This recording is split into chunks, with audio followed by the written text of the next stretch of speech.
Silicon city ಬೆಂಗಳೂರಿನಲ್ಲಿ ಕಾಮುಕರ ಕೀಟಲೆ ಮುಂದುವರೆದಿದೆ. ಯುವತಿಯನ್ನ touch ಮಾಡಿ ವಿಕೃತವಾಗಿ ಮೆರೆದಾಡಿದ್ದಾರೆ. ಸಿಲಿಕಾನ್ ಸಿಟಿಯಲ್ಲಿ ಬೆಂಗಳೂರಿನಲ್ಲಿ ಕಾಮುಕರ ಕೀಟಲೆ ಇದು. ಯುವತಿಯನ್ನ ಟಚ್ ಮಾಡಿ ವಿಕೃತಿ ಮೆರೆದಿದ್ದಾರೆ.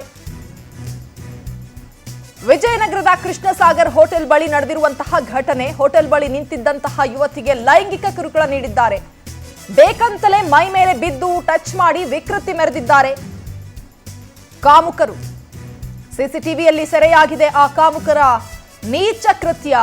ಮೂವರು ಯುವಕರು ಪ್ಲಾನ್ ಮಾಡಿ ಬಂದು ಆ ಯುವತಿಗೆ ಹಿಂಸೆ ನೀಡಿದ್ದಾರೆ, ಕೀಟಲೆ ಮಾಡಿದ್ದಾರೆ. ಸಿಸಿಟಿವಿಯಲ್ಲಿ ಆ ದೃಶ್ಯಗಳು ಸಂಪೂರ್ಣವಾಗಿ ದಾಖಲಾಗಿದೆ.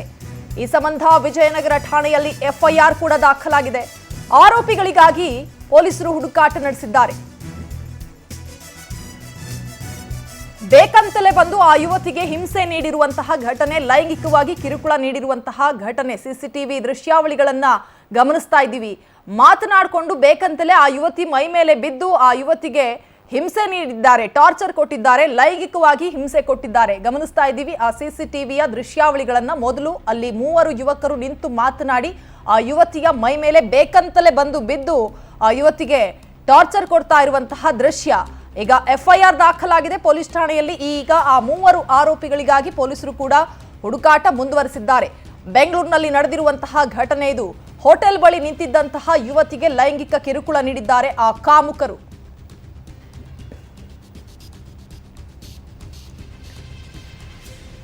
ವಿಜಯನಗರದ ಕೃಷ್ಣಸಾಗರ್ ಹೋಟೆಲ್ ಬಳಿ ಯುವತಿ ಫೋನ್ನಲ್ಲಿ ಮಾತನಾಡ್ತಾ ನಿಂತಿರ್ತಾಳೆ. ಆ ಸಂದರ್ಭದಲ್ಲಿ ಆ ಮೂವರು ಯುವಕರು ಆ ಯುವತಿಯನ್ನೇ ನೋಡ್ತಾ ಏನಾದ್ರೂ ಕೀಟ್ಲೆ ಮಾಡಬೇಕು ಅನ್ನೋದನ್ನ ಡಿಸ್ಕಸ್ ಮಾಡ್ತಾರೆ ಮೊದಲು. ಆ ನಂತರ ಒಬ್ಬ ಅಲ್ಲಿಂದ ತೆರಳಿ ಆ ಯುವತಿಯ ಮೈ ಮೇಲೆ ಬೇಕಂತಲೇ ಬಿದ್ದು ಆ ಯುವತಿಗೆ ಲೈಂಗಿಕವಾಗಿ ಹಿಂಸೆ ನೀಡುವಂತಹ ದೃಶ್ಯ.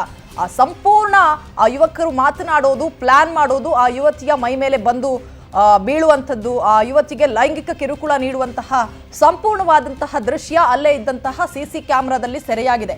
ಇಂಥ ಘಟನೆಗಳು, ಈ ರೀತಿ ಒಬ್ಬ ಯುವತಿ ಸಿಕ್ಕಿದ್ಲು ಅಥವಾ ಯಾರಾದರೂ ಮಹಿಳೆಯರು ಏಕಾಂಗಿಯಾಗಿ ನಿಂತಿದ್ರು ಅಂತಂದಾಗ ಈ ರೀತಿ ಯುವಕರು ಲೈಂಗಿಕವಾಗಿ ಹಿಂಸೆ ನೀಡುವಂತಹ ಹಲವಾರು ಘಟನೆಗಳು ನಮ್ಮ ನಿಮ್ಮ ಕಣ್ಣ ಮುಂದೆ ಇದೆ. ಈಗ ಇಂಥದ್ದೇ ಒಂದು ಘಟನೆ ವಿಜಯನಗರದಲ್ಲಿ ಬೆಳಕಿಗೆ ಬಂದಿದೆ. ಈಗ ಎಫ್ಐಆರ್ ಕೂಡ ದಾಖಲಾಗಿದೆ. ಆರೋಪಿಗಳಿಗಾಗಿ ಹುಡುಕಾಟ ಮುಂದುವರೆದಿದೆ. ಹೆಚ್ಚಿನ ಡೀಟೇಲ್ಸ್ ನೀಡ್ತಾರೆ ನಮ್ಮ ಪ್ರತಿನಿಧಿ ಪುಟ್ಟರಾಜು, ಸಂಪರ್ಕದಲ್ಲಿದ್ದಾರೆ. ಪುಟ್ಟರಾಜು, ಇಂಥವ್ರಿಗೆ ಏನ್ ಮಾಡಬೇಕು ಅಂತ ಅಂದ್ರೆ, ಇಲ್ಲಿ ಮಹಿಳೆಯರಿಗಾಗ್ಲಿ ಹುಡುಗಿಯರಿಗಾಗ್ಲಿ ಒಬ್ಬೊಬ್ರು ನಿಂತಿರ್ತಾರೆ ಅಂತಂದಾಗ ಈ ರೀತಿ ಹಿಂಸೆಗಳು ಆಗೋದನ್ನ ನಾವು ಹಲವಾರು ಉದಾಹರಣೆಗಳು ನಮ್ಮ ನಿಮ್ಮ ಕಣ್ಣ ಮುಂದೆ ಇದೆ. ಏನ್ ಮಾಡಬೇಕು ಇಂಥವ್ರಿಗೆ ಅನ್ನುವಂಥದ್ದು ಒಂದು ಪ್ರಶ್ನೆ. ಅಂದ್ರೆ ಏನೇ ಮಾಡಿದ್ರು ಕೂಡ ಅರೆಸ್ಟ್ ಮಾಡ್ತಾರೆ, ಮತ್ತೆ ಅವರು ವಾಪಸ್ ಬರ್ತಾರೆ, ಇದೇ ರೀತಿ ಕಾರ್ಯದಲ್ಲಿ ತೊಡಗ್ತಾರೆ. ಈಗ ಮುಂದೆ ಇರುವಂತಹ ಆಪ್ಷನ್ಸ್, ಪೊಲೀಸರು ಇವರ ವಿರುದ್ಧ ಕ್ರಮ ತಗೊಳ್ಳೇಬೇಕು. ಏನ್ ಮಾಡಬಹುದು? ಹೆಚ್ಚಿನ ಡೀಟೇಲ್ಸ್ ಈ ಪ್ರಕರಣಕ್ಕೆ ಸಂಬಂಧಪಟ್ಟಂತೆ.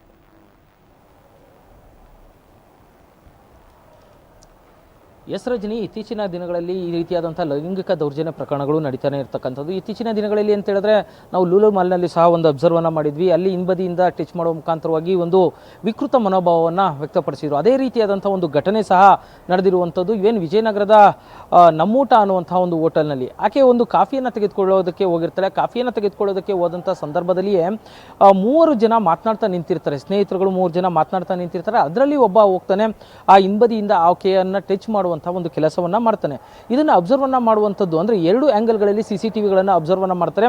ಉದ್ದೇಶಪೂರ್ವಕವಾಗಿ ಈ ರೀತಿಯಾದಂತಹ ಮಿಸ್ಬಿಹೇವ್ ಅನ್ನ ಮಾಡ್ತಾ ಇದ್ದಾರೆ ಅನ್ನುವಂಥದ್ದು ಮೇಲ್ನೋಟಕ್ಕೆ ಗೊತ್ತಾಗುತ್ತೆ. ಯಾಕೆಂತ ಹೇಳಿದ್ರೆ ಮೂರು ಜನ ಮಾತನಾಡ್ತಾರೆ, ಒಂದು ರೀತಿಯ ಚಾಲೆಂಜ್ ಅನ್ನ ಅಕ್ಸೆಪ್ಟ್ ಮಾಡ್ಕೊಂಡಿರೋ ರೀತಿಯಲ್ಲಿ ಒಬ್ಬ ಹೋಗ್ತಾನೆ, ಆ ಹುಡುಗಿಯನ್ನ ಟಚ್ ಮಾಡ್ತಾನೆ. ಅದನ್ನ ನೋಡಿ ಇನ್ನಿಬ್ಬರು ವಿಕೃತವಾಗಿ ನಗ್ತಾರೆ. ಈ ಎಲ್ಲಾ ಸಿಚುವೇಶನ್ಸ್ಗಳು ಸಹ ಏನು ಸಿಸಿಟಿವಿಯಲ್ಲಿ ಸೆರೆಯಾಗಿರುವಂಥದ್ದು. ಇದನ್ನ ಗಮನಿಸಿದಂತಹ ಸಂದರ್ಭದಲ್ಲಿ ಆ ಸಿಸಿಟಿವಿಯ ಫುಟೇಜ್ ಅನ್ನ ಹೋಟೆಲ್ನ ಸಿಬ್ಬಂದಿಗಳು ಸಹ ಗಮನಿಸ್ತಾರೆ. ಅದಾದ ನಂತರದಲ್ಲಿ ಅಲ್ಲಿ ಹೋಟೆಲ್ನ ಮುಂಭಾಗದಲ್ಲಿ ಒಂದಷ್ಟು ರಾದಾಂತ ಆಗ್ತವೆ. ಆ ತಕ್ಷಣಕ್ಕೆ ಆ ಮೂವರು ದುಷ್ಕರ್ಮಿಗಳು ಏನಿದ್ರೆ ಆ ಮೂವರು ದುಷ್ಕರ್ಮಿಗಳು ಅಲ್ಲಿಂದ ಕಾಲ್ ಕೀಳ್ತಾರೆ.